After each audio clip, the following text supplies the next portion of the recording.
Baik, Assalamualaikum warahmatullahi wabarakatuh. Perkenalkan kami dari kelompok Itinerary Trust Cycle dari kelompok 4 di mata kuliah Software Engineering. Di sini kami akan sebagai perwakilan dari tim kami untuk menyampaikan bagaimana pembentukan platform yang kami bangun di mata kuliah ini berkaitan dengan rekayasa.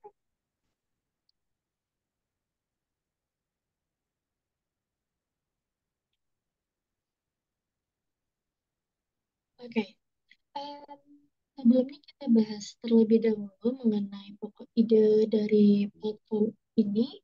Kami mau mengangkat tema mengenai masalah lingkungan yang ada di sekitar kita, yaitu sampah. Nah, dari sampah ini sebenarnya menjadi sebuah peluang untuk membangun sebuah platform yang ramah lingkungan dan bisa menghasilkan sebuah inovasi baru untuk menciptakan perubahan bagaimana pengelolaan sampah yang ada di sekitar kita menjadi lebih bermanfaat. Jadi, dari sampah yang berlebih ini akan dilakukan proses reduce, reuse, dan juga recycle yang pada akhirnya nanti akan dibangun sebuah produk IoT dan juga aplikasi untuk melakukan integrasi data yang ada sehingga nantinya para investor-investor yang ada bisa melakukan investasi berkaitan dengan platform yang dibangun ini. Sehingga hasil dari pengembangan platform ini bisa dimanfaatkan keberlangsungannya di lingkungan.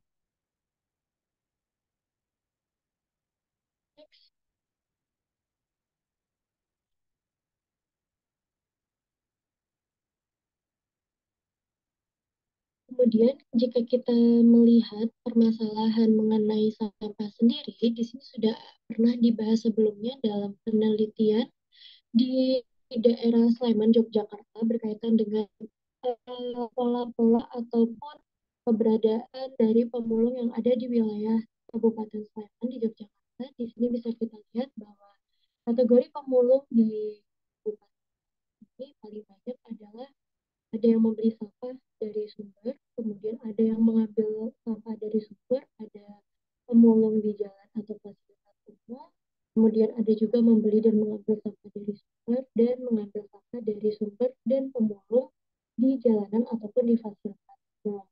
Kemudian ada juga bentuk kendaraan yang digunakan saat mengambil sampah oleh pemulung, ada yang menggunakan sepeda, gerobak, sepeda motor, dan gerobak, dan juga pejalan kaki. Jika diperhatikan, persentase pengguna kendaraan sepeda motor dan gerobak oleh pemulung ini memiliki persentase yang cukup besar dibandingkan kendaraan yang lainnya. Ini bisa dimanfaatkan sebagai pemberdayaan pemulung nantinya dari ide platform ini. Oke, boleh next.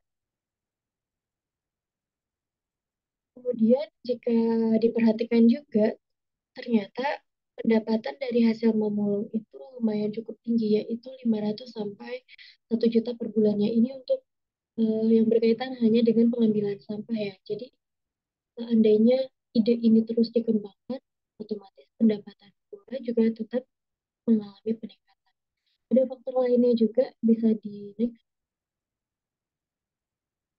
Ada juga yang berkaitan dengan bagaimana pengelolaan dan juga bagaimana cara meningkatkan nilai jual sampah sehingga kita bisa perhatikan bahwa ada banyak sekali model-model pemberdayaan, ada pemberdayaan masyarakat, ada juga pemberdayaan pemulung, pemberdayaan pengepul, dan juga pemberdayaan pengrajin yang bisa kita kembangkan dari riset yang sudah dilakukan oleh peneliti sebelumnya berkaitan dengan permasalahan.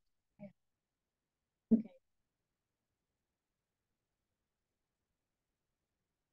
Sehingga berawal dari riset yang sudah pernah ada sebelumnya, ide pengembangan platform berkaitan dengan sampah ini bisa menghasilkan pemberdayaan masyarakat yang peduli dengan lingkungan, kemudian ada juga pemberdayaan sarjana pertanian, prakarya, IT, dan juga perencanaan wilayah kota.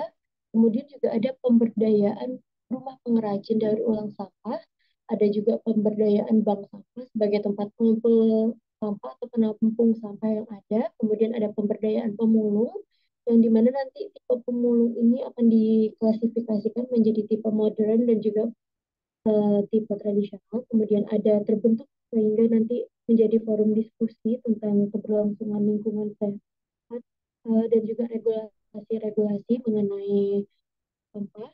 Kemudian ada juga terbentuk sebuah pengendalian sampah, pemberdayaan balai penelitian, pembangunan startup, dan juga peluang untuk melakukan investasi.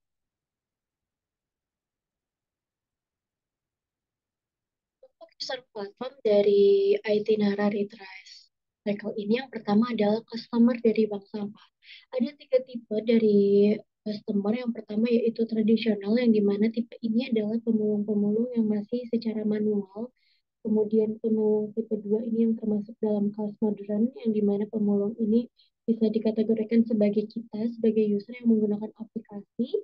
Kemudian yang pemulung tipe 3 ini merupakan uh, customer yang berperan sebagai mitra berlangganan maksud saya dari produk-produk IT yang platform kami bangun.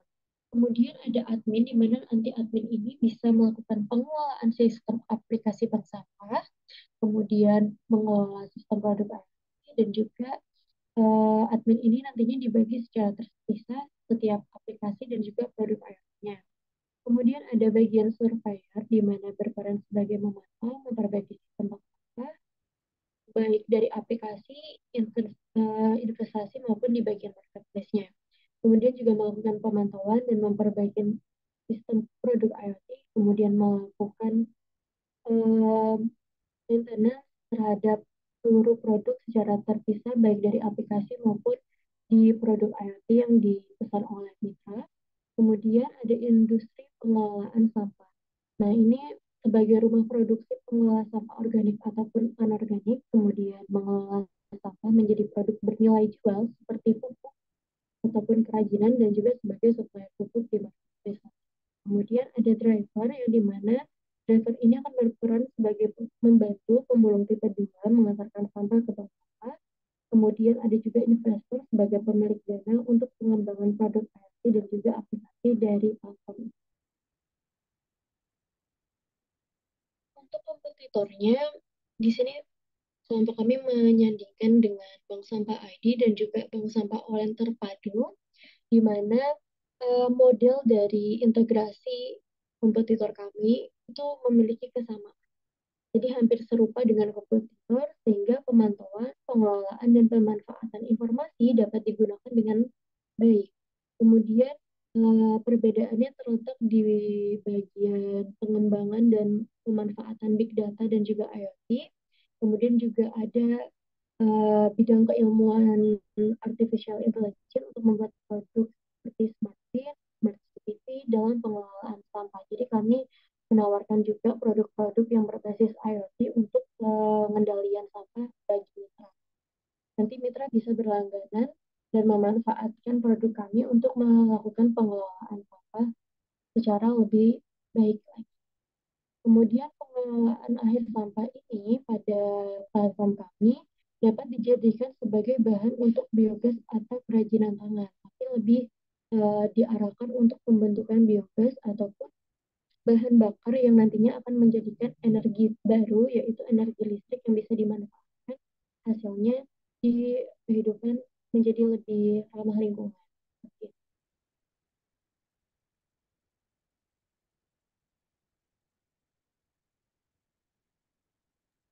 Lalu selanjutnya untuk ekosistem platform dari aplikasi Itinerary ini adalah kita akan menyimpan dalam sebuah aplikasi sistem pusat ini terdiri dari bank sampah eh, dari beberapa tipe customer, yaitu tiga customer yang telah disebutkan tadi.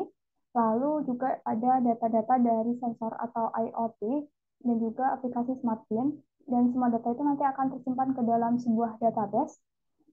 Database-nya nanti akan masuk ke sistem pusat sehingga nanti bisa dimanfaatkan untuk pengembangan AI dan juga untuk pengembangan dalam hal big data.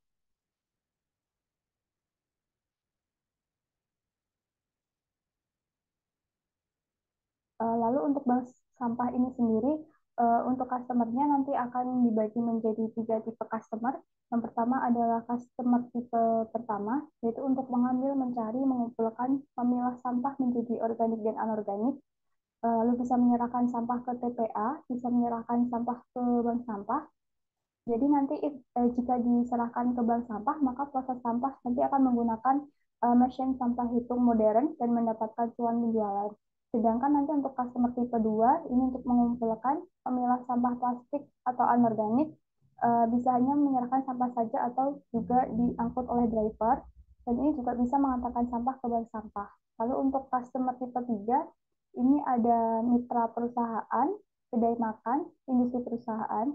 Nah, ini termasuk kategori pemulung tipe 3. Jadi nanti setiap mitra yang berlangganan atau customer tipe 3 ini akan membeli tempat tempat sampah yang memiliki sensor IoT atau yang nanti akan kami sebut sebagai smart bin. Lalu serta CCTV yang terintegrasi IoT dan menggunakan driver yang IT-nya siapkan. Jadi nanti otomatis akan dijemput oleh driver itu lalu mengantarkan sampah ke bank sampah.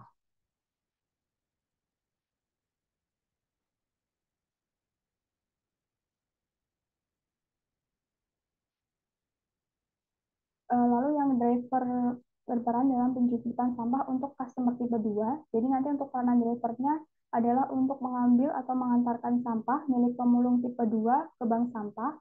Lalu nanti bisa ikut menjadi pemberdaya juga sebagai pemulung tipe 2. Serta untuk peranan lainnya adalah driver akan tetap diuntungkan karena memiliki peran fungsi humanis baik dari pemilihan sampah, pengantaran sampah, ataupun sebagai jasa pengantaran sampah.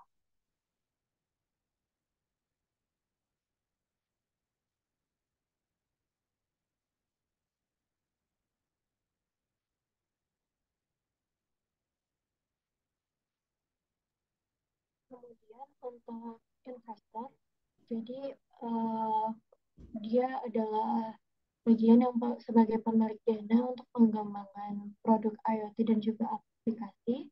Jika dilihat dari alurnya, bagi investor yang memiliki dana, dia dapat memilih kategori investasinya untuk yang produk apa, kemudian mengisikan form open investasi, kemudian melakukan submit form, dan kemudian nanti akan ada proses verifikasi oleh pihak retrieval cycle, dan kemudian jika berhasil, dia akan berperan sebagai investor untuk melakukan investasi di pengembangan produk ini. Namun jika gagal, proses verifikasi akan dilakukan ulang. Nah, investasi ini berpeluang besar dalam pengembangannya karena dapat melakukan mencari wilayah yang memiliki peluang besar untuk investasi yang memanfaatkan bidang keilmuan SPK atau sistem menunjang keputusan, kemudian juga dapat melakukan mencari wilayah terdekat dengan bantuan dari keilmuan AI dan juga bisa melakukan mencari kategori investasi, binomial investasi dengan big data analisis, kemudian juga dapat melakukan progres investasi, bisa juga melakukan diskusi dengan industri pengelolaan sampah, kemudian juga bisa melihat laporan progres program investasi berjalan secara streaming, dan kemudian bisa melihat investasi bidang perangkat aplikasi, yaitu kebutuhan dari software dan hardware seperti apa, dan melihat investasi bidang pengelolaan limbah dari pengelolaan sampah yang ada, baik dari kerajinan, pupuk, ataupun menjadi sebuah energi baru atau energi.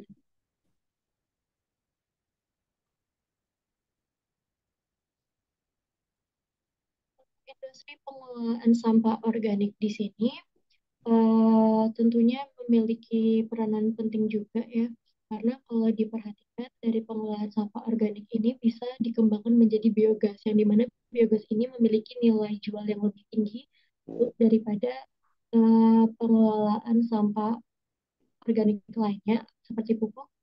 Itu juga masih bisa dikembangkan lagi, tapi jika berfokus seperti pada pengembangan untuk membangun sebuah energi listrik dari pengolahan sampah limbah organik, nantinya kita akan bisa menyerupai layaknya di negara Singapura, karena di Singapura juga memanfaatkan pengolahan sampah organik ini sebagai salah satu sumber energi listrik mereka, jadi menjadi lebih ramah lingkungan. Kemudian untuk industri pengolahan sampah anorganik ini bisa digunakan sebagai bentuk kerajinan ataupun menjadi bahan baru dalam material pembangunan rumah. Jadi nanti bisa dilakukan kerjasama baik dari arsitektur, kemudian lulusan dari industri ataupun dari biologis dalam pengelolaan sampah organik. Oke. Nah, di industri pengelolaan sampah ini nantinya akan dipionir oleh praktisi-praktisi yang memang sudah ahli di bidangnya, yang dimana ini merupakan lulusan perguruan tinggi pada bidang pertanian, kimia, biologi, kesenian kriya. Ini memiliki peranan sebagai praktisi dan tenaga ahli dalam membangun pemberdayaan masyarakat di bidang industri pengelolaan sampah. Dalam pelatihan dan monitoring pada bidang ini tetap harus dilakukan secara manual, yaitu mendatangi rumah-rumah produksi.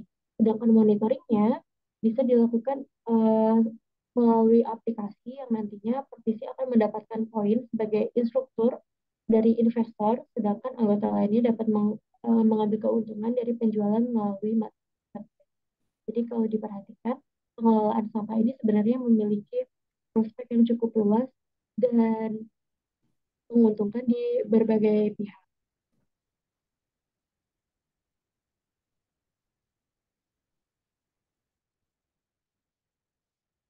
Lalu untuk selanjutnya yaitu pengembangan aplikasi untuk marketplace penjualan produk, yaitu untuk marketplace yang ada pada sistem kami. Jadi ini nanti ada pembeli atau buyers yang akan terkoneksi dengan internet, sehingga nanti bisa mengakses barang-barang yang telah diinput oleh seller. Lalu nanti kita bisa melakukan si pembeli itu akan bisa melakukan order dan juga pembayaran melalui aplikasi marketplace yang sudah disediakan. Lalu yang selanjutnya adalah surveyor. Jadi nanti di sini untuk um, memantau dan juga melakukan maintenance terhadap produk IoT dan juga sistem aplikasi di setiap mitra yang bekerja sama. Jadi nanti untuk surveyor ini ada beberapa kriteria untuk menjadi surveyor. Yang pertama adalah memiliki skill problem solving, lalu bisa memantau sistem, bisa menerima pengaduan yang akan disampaikan oleh admin. Lalu nanti untuk alurnya, list pengaduan yang telah disampaikan oleh admin itu akan muncul dalam list pengaduan yang perlu untuk dilakukan maintenance. Lalu nanti si supplier akan melakukan perbaikan atau maintenance. Lalu nanti akan diupdate list pengaduan mana yang sudah dikerjakan oleh si supplier tersebut. Lalu nanti ada pengiriman pesan ke admin sebagai tindak lanjut terhadap maintenance yang telah dilakukan. Lalu yang dapat dilakukan admin di aplikasi Retrace Cycle Platform ini yaitu admin di sini memiliki hak akses CRUD karena ini sebagai pengelola.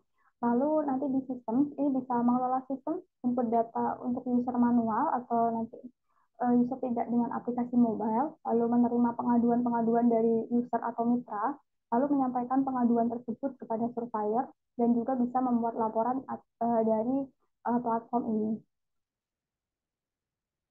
Lalu tenaga ahli yang dibutuhkan.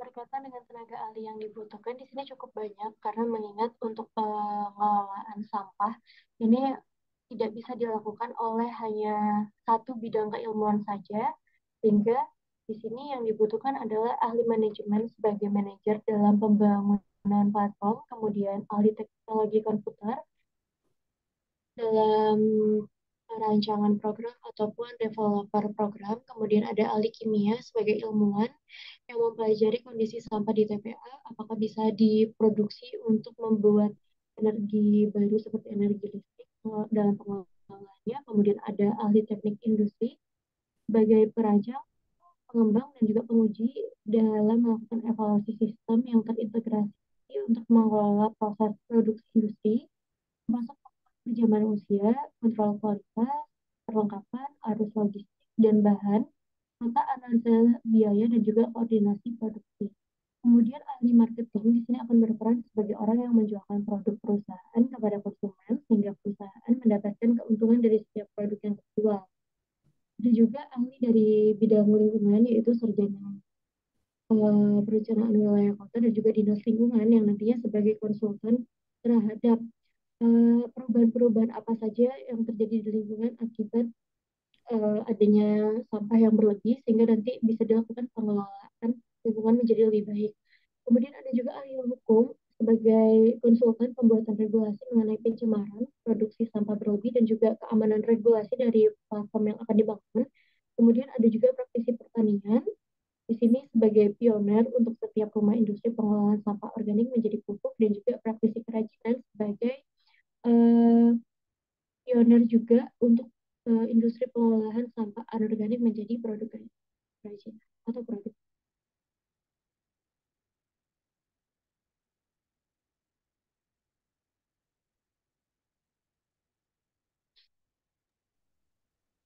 Keamanan dari platform ini yang pertama yang eh, menjadi pokok adalah di bagian admin menggunakan HTTPS, kemudian di bagian mobile menggunakan personal identification number atau PIN, kemudian ada OTP ketika saat user melakukan registrasi akun melalui SMS ataupun dari email yang digunakan. Kemudian platform ini juga diawasi oleh OJK dan diawasi Dinas Lingkungan Hidup dan juga Dinas Perindustrian, Koperasi dan Usaha Kecil dan juga Menengah. Sehingga dalam pembangunan dari platform ini bukan hanya dari keamanan dan ketepatan bagian data integrasinya, tapi juga regulasinya tetap harus diawasi oleh bidang-bidang terkait.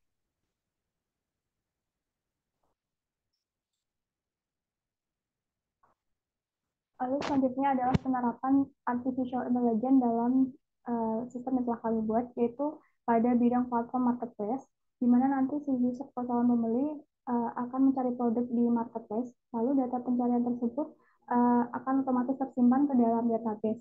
Nah, peranan artificial intelligence di sini adalah database yang telah tersimpan ini akan uh, membuat dasar-dasar dari penampungan data tersebut sehingga nanti bisa diolah untuk mencari sistem rekomendasi atau berdasarkan katalog atau yang telah diinputkan oleh si user dalam kategori pencarian. Lalu peranan artificial intelligence di sini juga nanti dapat juga memberikan rekomendasi kepada investor tentang wilayah terdekat dan wilayah yang berpeluang besar untuk investasi. Lalu peranan big data dalam platform kami adalah sebagai data driven marketing dalam marketplace. Lalu untuk monitoring and fraud detection dari berbagai alat IoT, selanjutnya adalah untuk menghitung statistik jumlah sampah dan juga untuk membangun smart integration dalam pengelolaan sampah setiap mitra. Selanjutnya adalah peranan produk IoT pada mitra. Jadi untuk IoT ini kami ada tiga terapan IoT. Yang pertama adalah untuk menghitung volume sampah. Jadi nanti ada sebuah timbangan atau weight measure data kalau di sini. Jadi nanti ada timbangan, lalu nanti ada sensor ultras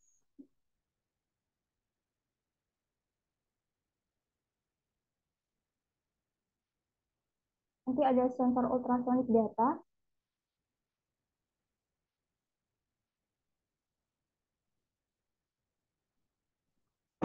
Lalu selanjutnya nanti data tersebut akan disimpan ke dalam cloud dan juga nanti akan tampil ke dalam sistem smartphone. Lalu nanti untuk IoT yang kedua adalah tentang untuk customer tipe 3 yaitu pemanfaatan smart bin dan nanti akan data tersebut di real time secara data tersebut nanti akan diinformasikan secara real time tersimpan ke dalam database lalu masuk ke dalam sistem pusat sehingga nanti si user tahu jika aplikasi smart bin itu sudah penuh. Lalu adalah pemisah sampah organik dan anorganik. Ini merupakan peranan produk IoT yang ketiga. Jadi nanti ada sebuah sistem microcontroller untuk mensensor, lalu nanti akan masuk ke dalam internet, lalu akan ketampung dalam sebuah database, sehingga nanti bisa dilacak oleh sistem tentang pemisahan atau klasifikasi sampah sampah yang ada di dalam bank sampah ini. Lalu untuk job desk atau tenaga ahli, di sini nanti ada manager, lalu ada software engineering, software development atau programmer, dan juga product designer. Selain itu juga nanti ada mobile app developer untuk membangun aplikasi mobile, ada web developer nanti untuk merintis jadi aplikasi web. Di sini aplikasi web yang digunakan adalah untuk admin, lalu ada front end developer dan juga back end developer. Untuk sarana dan prasarana pembuatan platform, ini ada komputer, smartphone, smart bin, sensor, dan juga smart CCTV. Lalu untuk prasarananya ada web browser, jaringan internet, server, dan juga mitra dari perkantoran, rumah sakit, rumah makan, dan juga department store. Lalu ada bank sampah ini sendiri dan juga driver. Untuk pengelolaan data, untuk macam sumber datanya itu ada tiga. Yang pertama ada untuk macam sumber datanya itu ada input manual dan juga data dari API yang telah kami gunakan. Untuk proses penambangan dan pengelolaan data, di sini nanti ada laporan industri pengelolaan sampah, ada data dari user, baik itu user aplikasi bank sampah, data dari bank sampah itu sendiri, atau proses untuk manual, lalu nanti itu akan tersimpan ke dalam sebuah database, dan juga ada forum diskusinya. Nanti dari API ini adalah untuk uh, membangun untuk drivernya dan juga untuk e-walletnya. Untuk data user di sini adalah hasil pengelolaan data, yaitu untuk profiling user dan juga untuk memetakan daerah dengan traffic penyumbang sampah terbanyak. Jadi untuk data user ini nanti ada data pribadi dan juga data jenis sampah dan jumlah sampahnya itu sendiri. Untuk data bank sampah, untuk hasil pengelolaannya ini untuk mengoptimasikan beberapa proses laporan dan juga untuk pemetaan, selain juga untuk manfaatan data dan juga laporan pertumbuhan jumlah sampah.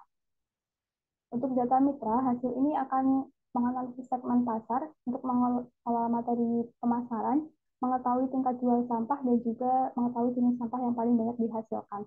Data mitra ini nanti akan terbentuk dalam dari bidang-bidang IoT yang telah disebutkan sebelumnya. Lalu ada data driver, ini untuk mengetahui user yang membutuhkan driver, lalu profiling wilayah yang akan membutuhkan pengangkutan, dan juga daerah yang paling banyak menyetor sampah ke atau menggunakan penjemputan. Lalu ada data investor, di mana nanti di sini hasil pengolahan datanya adalah untuk laporan proses investasi, analisis peluang bisnis, dan juga sebagai salah satu program penghijauan oleh pemerintah. Lalu ada data forum diskusi, ini untuk pembentukan regulasi, informasi peluang usaha, dan juga informasi program penghijauan, dan juga informasi potensi tempat guna bank sampah yang ada di masyarakat. Lalu untuk hasil pengelolaan data di sini adalah untuk laporan rekomendasi dan peluang bisnis yang telah didapat dari database atau database yang didapat dari data-data yang telah disebutkan tadi, baik dari IoT, AI atau maupun sistem sistem pusat yang ada pada platform ini. Lalu untuk desain database-nya tersendiri ini ada 36 entitas, di mana 36 entitas ini terdiri dari eh, data-data mitra yang telah kami gunakan, yang kami pakai, dan juga ada tabel-tabel list item di mana nanti akan terhubung dengan primary key dan juga foreign key yang telah kami buat, sehingga nanti relasi tabelnya akan muncul sebagai berikut. Lalu untuk relasi database untuk kebutuhan sampah seperti yang tampil pada slide ini. Lalu ada database transaksi user dan juga database penanganan user. Jadi nanti relasi tabel ini bisa dikategorikan berdasarkan kebutuhan. Lalu untuk database ya dari entitas API ini kami contohkan dalam penggunaan Search API. Untuk query yang dicontohkan untuk pada platform ini adalah query untuk MySQL dengan perintah select bintang form sampah pusat dan ID kategori sampah, di mana di sini untuk melihat data sampah pusat berdasarkan kategori. Jadi kategori satu ini merupakan kategori anorganik dan juga kategori dua adalah kategori anorganik. Jadi nanti data-data yang telah tampil jumlah data jumlah data, jumlah sampahnya itu nanti bisa dihitung menggunakan query select set. Lalu untuk query membandingkan harga jual dan harga beli sampah ini juga bisa dilakukan menggunakan perintah select harga dan beli sampah dan harga beli menggunakan perintah dan selanjutnya nanti akan dituliskan untuk query interjoinnya. Nanti akan muncul 3 kolom yaitu untuk harga beli, harga jual, dan ID kategori sampah. Sekian untuk presentasi dari kelompok kami. Ada kurang dan lebihnya mohon maaf. Wassalamualaikum warahmatullahi wabarakatuh.